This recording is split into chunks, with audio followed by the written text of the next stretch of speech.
আসসালামু আলাইকুম ওয়া রাহমাতুল্লাহ নাহমাদুহু ওয়া নুসাল্লি আলা রাসূলিহিল কারীম আম্মা বা'দ। আজকের এই দর্শে আমরা আলোচনা করব যে ফিকহের তাদউইন নিয়ে। ফিকহ কখন সংকলন হয়েছে সেই বিষয় নিয়ে সংক্ষিপ্তভাবে 3টি স্লাইড আলোচনা করব। তাদউইনুল ফিকহি, ফিকহার তাদউইন বা সংকলন। আল মাবহাসুস সাদিস, ষষ্ঠ বহস, তাদউইনুল ফিকহ, ফিকহার তাদউইন। وكان الفقه في أحد الصحابة وكبار التابعين مرتبطا برواية الحديث। সাহাবা একরামের যুগে এবং কিবারে তাবিঈনদের যুগে ফিকহ সম্পৃক্ত ছিল হাদিসের সাথে, হাদিস রাওয়াতের সাথে। হাদিস বর্ণনা করতেন, সাথে সাথে হাদিসের ফিকহ বর্ণনা করতেন। وكان من رواة الحديث من اقتصر على رواية الأحاديث والآثار كما بلغته دون أن يدخل في استنباط الأحكام الفقهية منها إلا نادرا। এর মধ্যে হাদিসের যে সমস্ত রাবিয়া রয়েছেন তাদের মধ্যে কতক ছিলেন যারা শুধু হাদিস বর্ণনা করা, আসার বর্ণনা করা পর্যন্তই কি থাকতেন, সীমাবদ্ধ করতেন যতটুকু তাদের নিকট পৌঁছেছে। তারা ফিকহি যে আহকাম রয়েছে সেগুলো কি করতেন না, ইস্তেনবাত করতেন না, তবে ইল্লা নাদিরান এই টুকটাক করলে করতেন এরকম। ومنهم من جمع بين الرواية واستنباط الأحكام الفقهية منها। আর তাদের মধ্যে কতক রাবিয়া ছিলেন যারা রিওয়ায়াত এবং ফিকহি আহকাম ইস্তেনবাত করার মধ্যে সমন্বয় করেছিলেন। বিহাইসু ইউআল্লিমু তালামিযাহুল আহকামাল ফিকহিয়া মা রিওয়ায়াতিল আহাদিস আল্লাতী বালাগাতহু মিন মাশায়েখি। মাশায়েখদের থেকে যে সমস্ত রিওয়ায়াতগুলো তাদের নিকট পৌঁছেছে সেই সমস্ত রিওয়ায়াতগুলো বর্ণনা করতেন, তাদের ছাত্রদেরকে শিক্ষা দিতেন, সাথে সাথে ওই হাদিসের যে ফিকহি বিধিবিধান রয়েছে সেগুলো তারা শিক্ষা দিতেন। ودعت الحاجة بعد انتشار الإسلام في مختلف بقاع الأرض أن يكون هناك فقه مدون।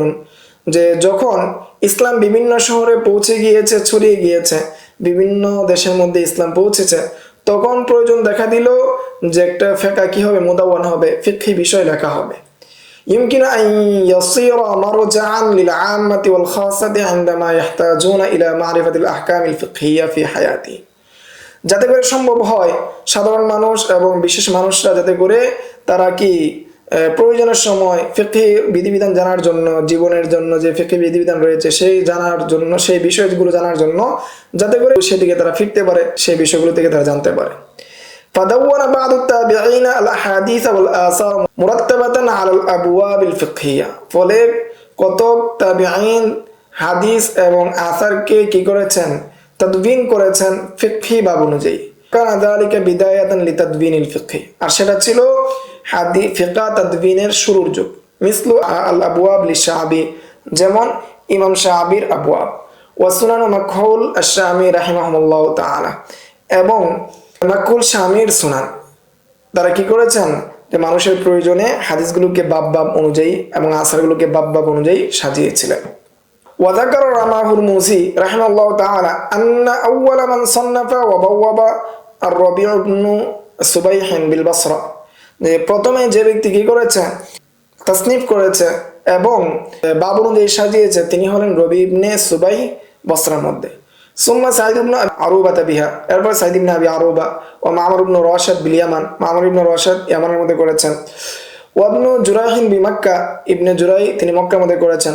সুম্মা যাকারাল ইমামু মালিকান ওয়া গায়রা, এরপর তিনি ইমাম মালিক সহ অন্যান্যদের কথা তিনি উল্লেখ করেছেন। ওয়াকাদ আল্লাফাল ইমাম আবু হানিফা কিতাব আল আসার ওয়া ইউকালু, এবং ইমাম আবু হানিফা একটি কিতাব লিখেছেন, সেটা হলো কিতাবুল আসার। ওয়া ইউকালু, এবং সেটাকে বলা হয় যে ইন্নাবনা আবি যিবিন আল্লাফা মুআত্তাআন আকবার মিন মুআত্তা মালিক রাহিমাহুল্লাহ তাআলা। যে ইবনে আবি যিব তিনি একটি মুআত্তা লিখেছেন যে মুআত্তাটা ইমাম মালিকের মুআত্তা থেকে অনেক বড় ছিল। সুম্মা তালাহুম সুফিয়ান আস-সাউরি ওয়া ইবনে উয়াইনা ওয়া আব্দুর রাজ্জাক ওয়া আবু বকর ইবনে আবি শাইবা ওয়া গায়রুহুম রাহিমাহুল্লাহ তাআলা।